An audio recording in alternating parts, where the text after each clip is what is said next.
Merci madame, messieurs, bonjour. maa ngi nuyu ñëpp sant yàlla bu baax a baax def nañ le tour des centres de la commune. Je crois que sur les 7 centres on a fait 4 centres. Nous venons de terminer la visite de ces centres là. ma fàttali aussi au moment où nous parlons am na yeneen mission yu nekk sur l'autre territoire départemental, notamment au niveau des 3 arrondissements fu nekk am na délégation boo xam ne dem na ànd ak autorité administrative bi foofu di def la même chose le préfet nekk di ko def fii nii. Donc di ci remercier bu baax a baax monsieur le préfet et remercier tous les chefs de service, les partenaires, les collectivités territoriales ñoo xam ne associé wu nañu ci ñun pour accompagner ñu ci bés bii nga xam ne tey la CFE bi entrée en sixième démarré au niveau du département de Koungheul. di ko wax ne comme ni ko Sénégal bi yëpp di defee les choses ont bien démarré ici te li ñuy nemmeeku ci wàllu centre yi wax dëgg yàlla au niveau des 17 centres boo xoolee le taux de présence est de 99,25% en termes de présence des élèves. Au niveau des enseignants aussi pareil, la situation est presque ça à 100%. Donc loolu nag buñ ko amee dafa fekk ne wax dëgg yàlla rafetlu bu baax a baax organisation bi rawatina nag taxawaayu parents d'élèves yi parce que boo gisee élèves yi daal di ñëw en nombre et ñëw sans absence yu bëri parents yi am nañ ci taxawaay bu ci am solo buñ ci def, donc c'est l'occasion de les remercier. Mais aussi de remercier ñëpp ñoo xam ne jàpp nañ ci organisation bi parce que niñ ko waxee ni organiser examen yombul. Mais ku nekk rek bu amee taxawaayam bu ko defee ba mu mot rek mën nañ ci génn donc lii ñu gis nii vraiment dal na xel ñu ñaan yàlla niñ ko tàmbalee nii yàlla nañu yàlla may eggale ko noonu mais aussi surtout ñu am ci ay ndam parce que lii yëpp nag sacrifice yi ñu def yi mooy parents yi mooy collectivités yi mooy autorités yi loolu yëpp nag dañoo bëgg am ay ndam donc di ñaan yàlla vraiment yàlla nañu yàlla may ñu eggal lii ci jàmm mais aussi di ci am ndam buñ ci bëgg di profiter de remercier les forces de défense et de sécurité notamment seen dispositif yi ñu mettre en place wax dëgg yàlla fu ñu mënti jaar gis nañu ne ils ont été déployés là-bas def li leen war ci wàllu boobu donc di leen ci remercier bu baax a baax mais aussi di terminer par vous remercier la presse parce que yéen aussi vous jouez un rôle important ci relayer information bi. Donc daanaka li ma mën a tënk rek mooy satisfaction en tout cas ci li ñu gis ni ñaan yàlla nañu yàlla may ñu continuer noonu ba egg ci jàmm mais aussi surtout am ci ay ndam muy ndamu xale yi ci département bi yëpp mais aussi mu dem ci law ba ci région bi loolu laa amoon ci ay kaddu di remercier ñëpp. Voilà, terminer en tout cas la tournée avec monsieur le préfet, la tournée officielle des centres au niveau de la commune de Koungheul. Nous avons 7 centres dans la commune, nous avons visité les 4 centres et les autres maintenant, certainement la situation est la même. Au moment où nous parlons, il y a d'autres délégations qui sont au niveau des arrondissements avec les sous-préfets, Lour Escale, Missirah Wadène, mais aussi à Île de Mouride. Il y a des délégations qui sont parties là-bas avec les autorités. Ce que nous pouvons dire de façon globale, le taux de présence des élèves est très satisfaisant parce que nous sommes à 99,25% au niveau départemental au moment où nous parlons. Ça veut dire que, en tout cas, les élèves se sont mobilisés en nombre et c'est suffisant dans tous les 17 centres au niveau départemental. Donc c'est l'occasion pour moi de remercier en tout cas toutes les autorités administratives, mais aussi les autorités locales et tous les parents d'élèves qui se sont mobilisés pour la bonne organisation. En tout cas, ce que nous avons vu, c'est rassurant, un fort taux de présence des élèves, mais aussi des dispositifs organisationnels bien mis en place. Il ne reste qu'à souhaiter en tout cas une bonne continuation, mais surtout à l'arrivée qu'on ait des résultats. Parce que toute cette mobilisation-là, toute cette organisation, c'est pour vraiment mettre les élèves dans les conditions. Et si les conditions sont réunies, il ne reste qu'à souhaiter qu'on ait de bons résultats, comme l'année dernière aussi. C'est ce que nous avons en tout cas constaté au niveau du département de Koungheul. Tout se passe très bien et les taux de présence sont très satisfaisants. Et le dispositif organisationnel aussi est mis en place. Je profite de l'occasion pour remercier les forces de défense et de sécurité qui se sont déployées partout pour assurer la sécurité des élèves mais aussi des organisateurs. Donc voilà en tout cas les quelques mots que je voulais placer.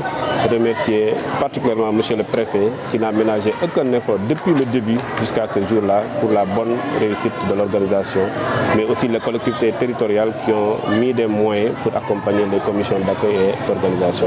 Merci beaucoup.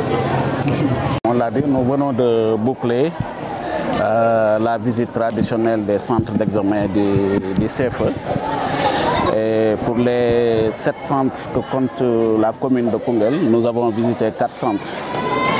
Et nous sommes très satisfaits du niveau d'organisation. mais aussi très satisfait de la présence des élèves et des enseignants, particulièrement les surveillants. Je pense que partout où nous sommes passés, tous les élèves sont présents et aussi même les surveillants, aussi, tout le monde est aussi présent. Cela dénote aussi un certain engagement des enseignants dans de très bonnes conditions.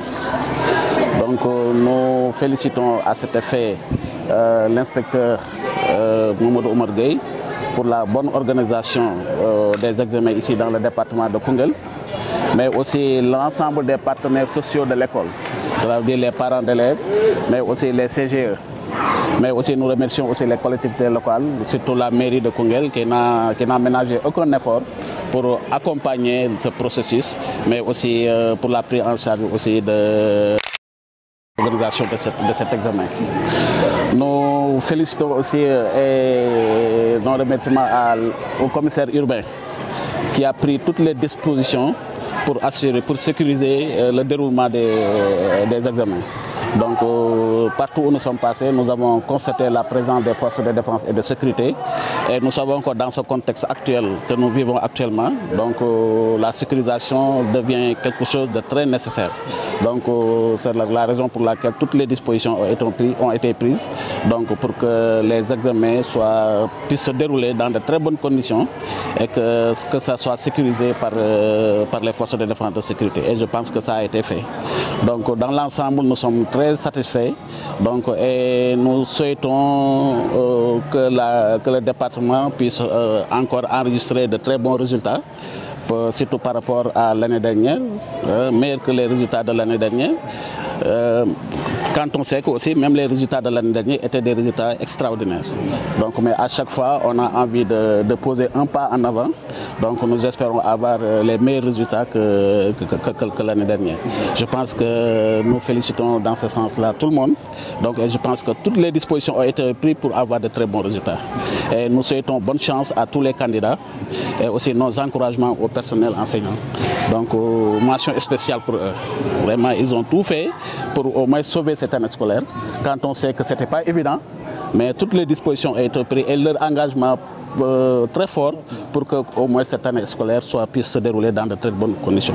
Et je pense que nous l'avons réussi et espérons que ce qui reste à venir soit aussi la même chose pour les examens du BFM et du bac. Donc voilà les quelques mots que nous voulions placer. Waaw doog a jeexal léegi tournée bi nga xam ne at mu jot dañ koy def muy dem xool les centres d'examen naka la certificat bi déroulé ci département bi mais ci commune de Koungheul ci juróom-ñaari centres yu fi am dem nañ xool 4 centres donc defe naa échantillon bu baax la pratiquement liñ fi gis mën nañ jàpp ne moo am ci commune bi yëpp donc bu ñëwee gis nañ ne élèves yëpp candidats yëpp présents nañ gis nañ aussi surveillants yi aussi les enseignants ñoom ñëpp aussi seen teewaay mat na. Et gis nañ ne aussi les partenaires sociaux de l'école muy CGE muy les parents d'élèves ñoom ñëpp jël nañ les dispositions yu ñu war a jël pour que examen yi déroulé dans de bonnes conditions. Les collectivités territoriales aussi ñoom itam taxaw nañ ci seen accompagnement nu ñu koy defee chaque année surtout la mairie de Koungheul génne na ci gafakam dara pour jàppale inspecteur ci déroulement examen yi donc defe naa loolu lu am solo la donc mention spéciale pour ñoom ñëpp mais aussi mention spéciale pour aussi les forces de défense et de sécurité parce que ku ne xam na ne période bi ñu toll c'était pas évident ñëpp amoon nañ jaxare ci examen yi ci année scolaire bi globalement même sax ci examen yi ndax est-ce que dinañ ko tenir nuñ ko war a tenir mais te loolu dafay laaj sécurisation te yaakaar naa ne commissaire urbain bu Koungheul jël na toutes les dispositions pour la sécurisation des centres d'examen et je pense que dans les autres localités aussi la gendarmerie aussi jël na les mêmes dispositions kon donc defe naa ne examen mën nañ wax ne globalement dina passer dans de très bonnes conditions ci ñaari fan yi et que yaakaar nañ ne dinañ am résultat yoo xam ne yu gën résultat yu ñu amoon daaw ndaxte sax neexul romb parce que résultat yu amoon daaw résultat yu am solo loon donc mais nag nit moom foo tegee benn pas rek da ngay bëgg a tegaat ci beneen pour gën a yokk donc te loolu yaakaar nañ ne yàlla danañu ko may parce que xale yi jàmbaar lañ mais aussi enseignants yi aussi jàmbaar lañ parce que jël nañ seen disposition yëpp pour maintenant sauver année scolaire pour que examen yi déroulé dans de très bonnes conditions ci li ma wax ne yombuloon foogoon nañ ne ren dana métti lool ci contexte bi nga xam ne moom la ñu dund mais nag yàlla def na ba tout s'est bien passé et que dañuy souhaiter rek xale yi bonne chance à tous les candidats que yàlla jàppale leen ñu am des résultats meilleurs.